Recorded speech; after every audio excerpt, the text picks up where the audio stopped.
Olá pessoal, tudo bem?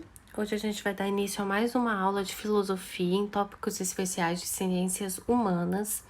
E hoje a gente vai começar o nosso último conteúdo do ano, né? E para vocês, no caso, o último conteúdo do ensino médio em filosofia, que vai ser filosofia da ciência. A gente tem aí pouquinho tempo para falar sobre filosofia da ciência, né? Então, a proposta da aula de hoje é a gente tentar contextualizar um pouco o que é a matéria cerne do nosso conteúdo, que a gente vai ver nas próximas aulas. O nosso conteúdo, ele vai abordar as teorias de Karl Popper e Thomas Kuhn. Hoje eu pretendo contextualizar com vocês um pouquinho sobre essa filosofia da ciência, sobre essa questão, né, de filosofia e ciência, para depois a gente poder elucidar as questões desses pensadores, Thomas Kuhn e Karl Popper, de uma maneira mais completa, tá bem? Mas o que eu queria falar com vocês antes da gente começar a aula é a respeito da nossa A9, a nossa última prova do ano. A gente já fez aí 8 avaliações ao longo do ano, né?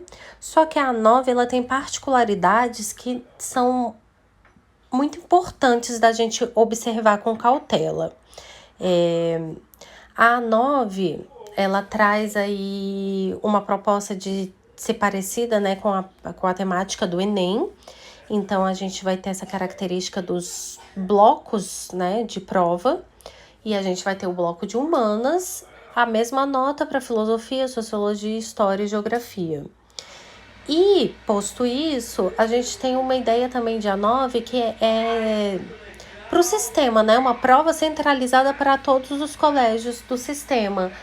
E então essa prova não é elaborada pela gente, né? Não é elaborada por mim, não é elaborada pela equipe de filosofia do nosso colégio, mas a gente vai receber essa prova. Então, a gente sabe que teve o conteúdo, abordou o conteúdo da forma mais abrangente possível, mas a gente não sabe de fato o que vai cair, né? A gente não sabe de fato quais são os conteúdos que vão ser abordados, que vão ser melhor discutidos. Então, a gente precisa ter essa atenção até o final, né, da matéria. O nosso terceiro trimestre foi bem puxado de conteúdo, a gente teve bastante coisa e vamos ter ainda, nesse finalzinho, na reta final, mais 2 teóricos, tudo bem? Então, quando a gente vai começar a falar sobre ciência e filosofia, a gente vai começar a tentar entender aí o que é, né? O que separa a filosofia da ciência, o que separa essas investigações, né? O que é próprio da filosofia, o que é próprio da ciência. Então, eu peguei aqui um textinho do livro didático de vocês, da página 380, para a gente começar essa discussão. E o texto vai dizer assim: a filosofia lida com 2 grupos de questões. Primeiro, questões a que a ciência física, biológica, social e comportamental não pode responder agora e talvez nunca seja capaz de responder. Segundo, questões sobre o motivo pela qual as ciências não conseguem responder à primeira série de questões. Há algumas observações a ser feitas sobre essa definição funcional. O tipo de questão com o qual somente a filosofia lida é composto pelas questões normativas, discussões sobre o valor, questões sobre o que deveria ser o caso, sobre o que é bom e ruim, certo e errado, justo e injusto. Na ética, na estética, na filosofia política. Presumivelmente, as ciências são descritivas ou, como se diz, às vezes positivas e não normativas. Muitas das questões normativas possuem parentes próximos nas ciências, mas as ciências sociais ou naturais não contestam ou defendem as visões normativas que devemos sustentar. Essa é uma tarefa da filosofia. Mas a conclusão desse ponto é que a filosofia é inevitável, mesmo para aqueles que sustentam que todas as verdadeiras questões, todas as que valem ser respondidas, no fim só podem sê-lo pela ciência. Somente um argumento filosófico pode validar essa afirmação. Ademais, de forma alguma, está claro que existe uma real distinção entre as questões científicas mais gerais e as questões filosóficas, especialmente aquelas levantadas nas fronteiras móveis da ciência. Então, o que vai acontecer? Vai ser mais ou menos ali na modernidade, né? Onde a gente vai ter aquela característica da ascensão da razão, da supremacia da razão frente aos outros conhecimentos, aonde a gente vai ter essa tentativa de ruptura das reflexões filosóficas das reflexões científicas. Se até então a filosofia abarcava tudo, né? O pensamento filosófico ele abarcava um pensamento investigativo, científico, empírico. Na modernidade, a gente tende a separar essas duas esferas do conhecimento. Então, se inicialmente as reflexões filosóficas elas vão se parear, né? Elas vão se confundir ali com as investigações científicas da natureza e da sociedade, na modernidade isso tende a mudar. Então, a filosofia ela não era apenas o conhecimento das coisas, mas também a forma, o modo como se conheciam as coisas. Não era só o conhecer o objeto, mas a forma como eu chegava a conhecer esse objeto. E aí a gente ia ter um conhecimento que era composto tanto pelo pensamento metafísico, né? O pensamento metafísico é todo aquele pensamento onde eu não tenho um exemplar palpável, um exemplar conhecido imediatamente, né, no mundo físico, por isso que é metafísico. Então é aquele conhecimento, por exemplo, da religião, aquele conhecimento do que é justo ou injusto, o conhecimento da alma, tudo aquilo que eu não tenho um exemplar imediato no meu mundo. E a filosofia ela reunia tanto esses conhecimentos metafísicos quanto o conhecimento físico, né? Ambos caminhavam lado a lado nas reflexões realizadas por aquilo que a gente chamava de teoria do conhecimento ou epistemologia. Só que lá no início da Idade Moderna e ali na modernidade, né, com o crescimento do pensamento moderno, a gente vai ter essa ruptura muito expressiva. Então, os filósofos da modernidade, na tentativa de acompanhar o crescimento, né, na ciência, todo aquele boom científico que a gente vai ter, aquelas inovações científicas, eles vão tentar rever os fundamentos da filosofia, tanto na metafísica quanto na física. E aí a ciência vai conquistar cada vez mais autonomia em relação à filosofia. A ciência ela vai se tornar cada vez mais importante independentemente da filosofia, né? E a gente vai começar a separar essas duas, enquanto uma é responsável pela elaboração de procedimentos, pela experimentação, pela medição, pelo cálculo, a outra vai ficar ali mais na reflexão, na tentativa de compreender o como, né, a teoria. E aí a gente vai ver que a gente vai começar a se perguntar, né, se é possível de fato um conhecimento estritamente científico. Será que de fato essas esferas elas são tão delineadas assim? Será que eu posso de fato falar sobre uma esfera que é puramente ciência e de outra esfera que fica a filosofia? Porque quando a gente vai falar de revolução científica, a gente vai ver que essa revolução ela não é responsável tão somente pela autonomia da ciência, mas também ela é responsável pelo início de uma especialização das disciplinas, das matérias, né, daquelas especialidades. Para ser bem redundante, eu vou ter uma especialização das especialidades. Mas se a ciência ela passa a se dividir em vários patamares menores, né, em várias disciplinas, eu vou ver que essas disciplinas elas passam a ter características próprias, né? Elas vão se basear em métodos próprios, elas vão ter teorias próprias de investigação. E aí a gente continua se perguntando se a esfera do conhecimento filosófico está tão distante de fato assim. Então, mais ou menos ali em 1924, não decorei a data direito, mas na década de 1920, a gente vai ter esse pessoal aí, ó, esse grupo de teóricos, esse grupo de intelectuais que vão se reunir justamente para começar a discutir sobre o que pode ser. Eles vão começar a discutir o que é a teoria do conhecimento, né? A tal da epistemologia.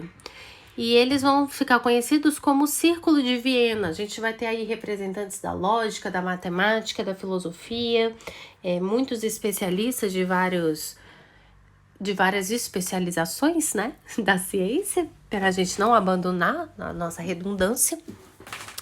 E eles vão começar a dar uma importância àquilo que eles atribuem, aquilo que pode ser verificado, aquilo que pode ser analisado através da observação. Então é mais ou menos aquilo que a gente já tinha visto ali no movimento empirista, né, na modernidade. Vocês lembram dos empiristas quando vocês viram teoria do conhecimento? Que vai falar sobre a importância, né, do empirismo, que seria o experimento, a experimentação. E o Círculo de Viena, ele vai ter então ele vai dar essa importância à observação e análise dos fatos como base do conhecimento verdadeiro e pela busca de uma linguagem científica, porque eles começam a ver que para se fazer ciência, você precisa ter uma linguagem própria, né? Você precisa ver como vai alcançar a verdade, como que eu posso verificar que aquilo é verdadeiro, que aquilo de fato pode ser provado, mas eu preciso de uma linguagem específica para fugir de todas aquelas problemáticas que a minha linguagem casual e cotidiana pode me causar, de todas aquelas ambiguidades existentes. Então, o Círculo de Viena, eles vão associar, eles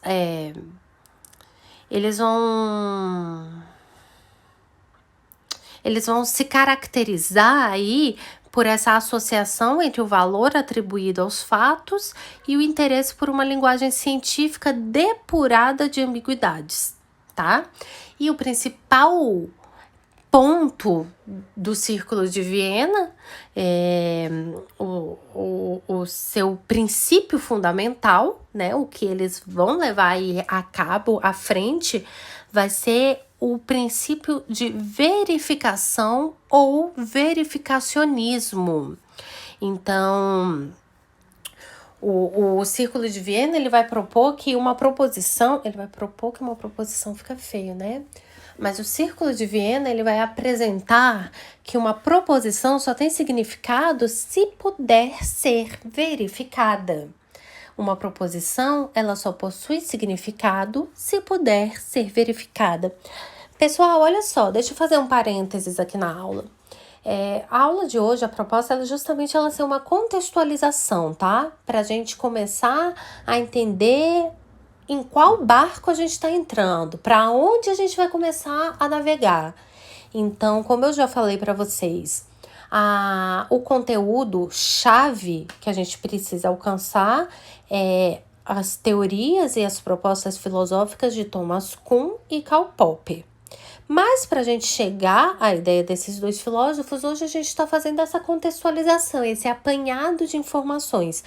Por isso que eu não fiz um slide, né, cheio de conceitos, de material complementar para vocês estudarem. Eu preciso que vocês prestem atenção, que vocês tentem se encaixar aqui no espaço-tempo, para depois a gente colher os frutos, tá? Mas por que eu tô falando isso? Porque o Círculo de Viena, ele vai ter esse princípio de verificação, o verificacionismo, que vai ser muito importante depois para o que a gente vai usar de Thomas Kuhn, de Karl Popper. Mas, enfim, o que o princípio de verificação define é se uma proposição tem significado ou não. Mas não é responsável em esclarecer se a proposição é verdadeira ou falsa, tá? Então, o princípio de verificação, ele tem como objetivo definir se uma proposição tem uma significação ou não. E aí, eu peguei aqui um texto do livro de vocês, da página 388, justamente para a gente tentar construir essa ideia na nossa cabeça. Lembrando que é o nosso primeiro contato com isso, um pouco confuso, e aos poucos a gente vai delineando, a gente vai tentando tomar a forma disso tudo, tá bem? Mas aqui, quando a gente vai falar então sobre essas proposições verificáveis, a gente vai ver que... Aqui, vou ler aqui do texto para vocês, tá? Para ficar um pouco mais claro. Somente proposições que pudessem ser verificadas empiricamente, né? Empirismo, observação, experiência, podiam ser consideradas com significado. Se corroboradas pelos fatos, então as proposições seriam verdadeiras. Já as proposições que não pudessem ser verificadas seriam consideradas desprovidas de sentido, tá? Deu para entender? Eu preciso, então, pelo princípio do verificacionismo, corroborar aquela proposição com um fato empírico, com um fato ocorrido, com um fato que eu posso observar, que eu posso experimentar. E aí aqui tem um texto de um dos componentes, de um dos participantes da Escola de Viena, do Círculo de Viena, que vai ser Schlick, que vai dizer o seguinte: cometemos o erro de pensar que conhecemos o sentido de uma frase ou sentença, ou seja, que a compreendemos como uma proposição, quando estamos familiarizados com todos os termos que nela ocorrem. Todavia, isso não é suficiente. Não conduzirá isto à confusão ou erro enquanto permanecemos no âmbito da vida de cada dia que formou as nossas palavras e para o qual estas são adequadas. Entretanto, tornar-se-á fatal no momento em que tentarmos refletir sobre problemas abstratos com os mesmos termos, sem fixar diligentemente o seu significado para a nova finalidade. Dessa forma, toda vez que fazemos, com respeito a uma frase, a pergunta: o que significa ela? O que esperamos é uma indicação das circunstâncias nas quais a frase deve ser empregada. Desejamos uma descrição das condições em que a frase ou sentença formará uma proposição verdadeira e das condições em que a proposição é falsa. Daí, concluímos que não existe nenhuma possibilidade de entender um sentido sem referir-nos, em última análise, a definições indicativas, o que implica, em um sentido óbvio, referência à experiência ou à possibilidade de verificação. Certo? Então, esse princípio da verificação, né, o princípio da verificabilidade, ele vai ser bem importante aqui pra gente. Ele vai ser bem importante pra gente entender como a ciência toma rumo e pra gente entender quais são as inúmeras críticas que vão existir posteriormente a isso. E a partir dele, né, o princípio de verificabilidade, a gente vai poder começar a pensar se existe uma neutralidade científica, né? Porque a gente começa a se perguntar, vem cá, será que será que eu só posso atestar, eu só posso verificar alguma coisa através da observação dos fatos empíricos, da ocorrência, né, da experiência? E aí a gente começa a se perguntar se é possível uma ciência neutra, né? Será que é possível ser neutro? E essa pretensa neutralidade científica, ela deve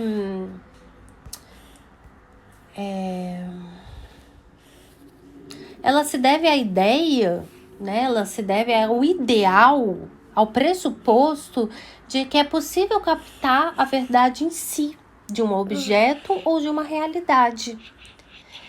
A gente tem essa crença, essa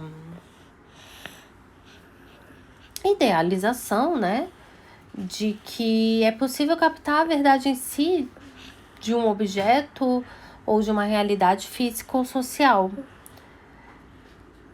E a gente pode começar a se perguntar, né, se é possível, se é desse jeito mesmo que funciona, se é isso aí. Então,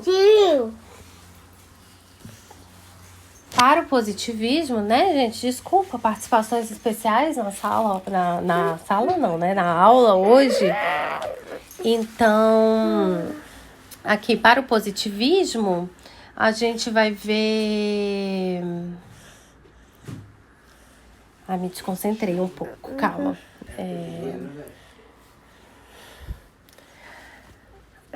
Para o positivismo, o cientista, através do método científico, do método imposto, ele capta a verdade do objeto e expressa através da filosofia e de toda a sociedade, tá? E aí aqui a nossa última pergunta da aula, se é possível, né, essa neutralidade científica. Então, a gente pode tentar começar a responder essa pergunta através desse textinho aqui. O saber especializado desperta a admiração temerosa por parte daqueles que o ignoram. Há todo um respeito admirativo em relação à linguagem científica, dotada de uma universalidade de direito, habilmente restringida aos iniciados. Seu esoterismo com S, tá, gente? Que é diferente do esoterismo com X. Seu esoterismo protege o segredo, sobretudo pela matematização e pela formalização. O poder de dominar a matéria, de fazer coisas, da ciência, acarreta não nos iniciados...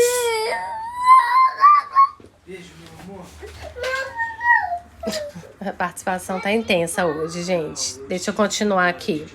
O poder de dominar a matéria de fazer coisas da ciência acarreta, não nos iniciados, uma atitude de submissão. É por isso que ela exerce sobre muitos um poder quase mágico, um poder dogmático. E é por isso, igualmente, que muitos veem nos cientistas os detentores do magistério da realidade. Só eles estão habilitados a dizer o sentido, a propor a verdade para todos, como se fossem taumaturgos ou verdadeiros alquimistas.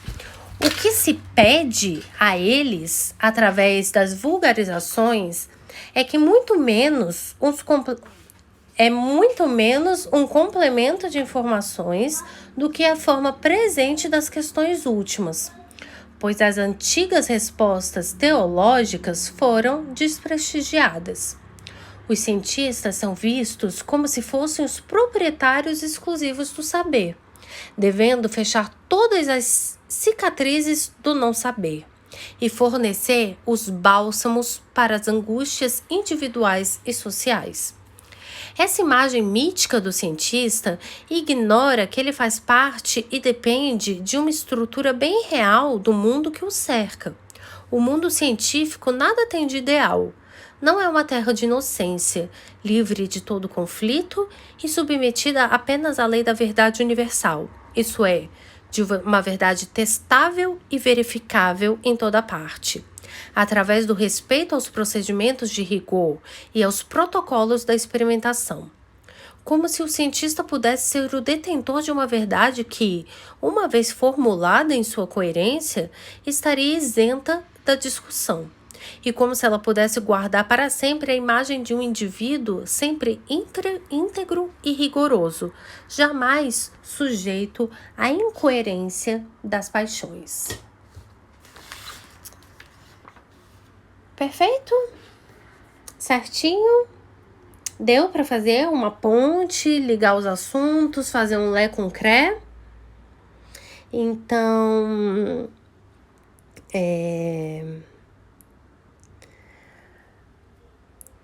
a gente vai começar a falar, né, de Karl Popper, de Thomas Kuhn, justamente tentando entender daqui para frente que a filosofia contemporânea, né, essa parte de estudar a ciência mais contemporaneamente, ela vai trazer uma marca de historicidade. Então, quando a gente afirma que algo é histórico, a gente está afirmando uma instabilidade, uma incerteza, uma subjetividade essencial, né? E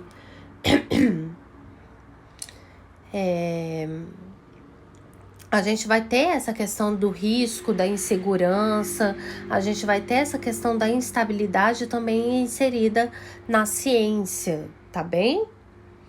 E a partir daqui, dessa tentativa de contextualização, a gente vai, posteriormente, nas próximas aulas, tentar entender qual é a discussão que esses dois importantes filósofos contemporâneos farão a respeito do pensamento científico, mas também aí a respeito daquilo que é uma reflexão filosófica, certo? Qualquer dúvida, qualquer comentário, qualquer colocação, escrevam lá no fórum para a gente poder dar continuidade em tudo isso. E me digam se fez sentido para vocês, se não fez sentido, se depois a gente vai inserir o assunto, se vai melhorar ou não, tá bem? Bons estudos para todos e até a próxima!